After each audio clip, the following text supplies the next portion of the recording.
తన అమెరికా పర్యటన రద్దు కావడంపై CM Revanth Reddy hot comment చేశారు. తెలంగాణపై గుజరాత్ నాయకులు ఆధిపత్యం చెలాయిస్తున్నారని ఆరోపించారు. తెలంగాణకు వచ్చే పెట్టుబడుల్ని గుజరాత్ కు మళ్లించే ప్రయత్నం చేస్తున్నారని అన్నారు.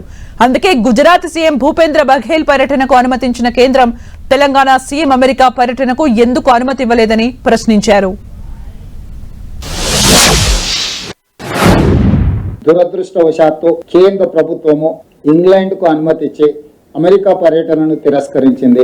కేంద్ర ప్రభుత్వ వైఖరిని నా పర్యటనను తిరస్కరించడమే కాకుండా కేంద్ర ప్రభుత్వంలో అధికారంలో ఉన్న రాజకీయ పార్టీకి సంబంధించిన నాయకులు కూడా నా పర్యటనకు సంబంధించిన వివరాలను తప్పుదోవ పట్టించే విధంగా, తెలంగాణ రాష్ట్ర ముఖ్యమంత్రిగా వ్యక్తిగతంగా ఆరోపణలు చేసే విధంగా ఈరోజు భారతీయ జనతా పార్టీ నాయకులు మాట్లాడడం జరిగింది. విచక్షణ కోల్పోయి ప్రభుత్వం మీద, అధికారిక పర్యటన మీద అవాస్తవాలను చెప్పడమే కాకుండా ఆరోపణలు చేసి తప్పుదోవ పట్టించే ప్రయత్నం చేసింది.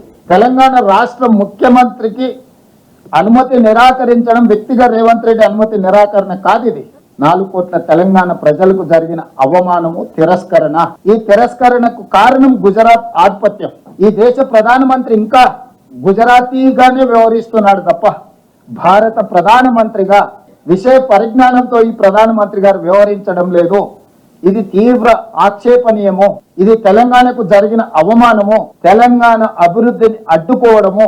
వ్యక్తిగా నేను 25 సార్లు పోయిండొచ్చు అమెరికాకు, మళ్ళీ వ్యక్తిగా ఇంకో 25 సార్లు పోవచ్చు. కానీ ముఖ్యమంత్రి హోదా, ముఖ్యమంత్రి బాధ్యత, రాష్ట్రం యొక్క అభివృద్ధి కోసం చేసే పర్యటనను కేంద్ర ప్రభుత్వం అడ్డుకోవడం చూస్తుంటే స్పష్టమైన వివక్షను ప్రదర్శిస్తున్నది కేంద్ర ప్రభుత్వం తెలంగాణ పట్ల. ఈ వివక్ష ఏ మాత్రం సహించరానిది. ఈరోజు పెట్టుబడులు తెలంగాణకు వస్తే గుజరాత్కు పెట్టుబడులు పోవేమో, గుజరాత్ అభివృద్ధికి కొంత ఇబ్బంది కలుగుతుందేమనే కుట్రతోని ఈరోజు నా పర్యటనను అడ్డుకున్నారు. కానీ నా లక్ష్యాన్ని మీరు ఆపలేరు. అందుకే అధికారులను అమెరికాకి పంపించిన. ఆక్స్ఫర్డ్తో మన అధికారులు ఒప్పందాలు చేసుకోబోతున్నారు ఇవాళ రేపు. ఇతర యూనివర్సిటీలను కూడా వాళ్ళు సందర్శించి మన ప్రతిపాదనని వాళ్ళ ముందు పెట్టబోతున్నారు. మన రాష్ట్రంలో పెట్టుబడులను ఆకర్షించడానికి అవసరమైన అన్ని ఆహ్వానాలు వాళ్ళు అందజేస్తారు. They got elected from Telangana. People have voted Bharatiya Janata party in Telangana. They have given 8 parliament seats. They are enjoying that position. In other way, they are refusing to take up issues in Lok Sabha or in the government of India. So here, my point is, it is very simple.